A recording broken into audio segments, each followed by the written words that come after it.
Queridíssimos e foférrimos mames e papis, meu caro pai.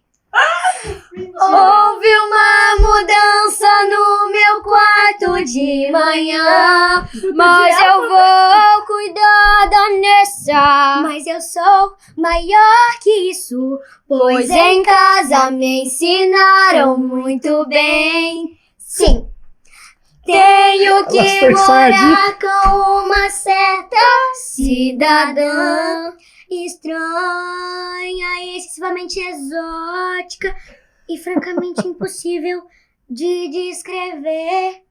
loira. Não sou, Tanto faz. tan tan, tan tan.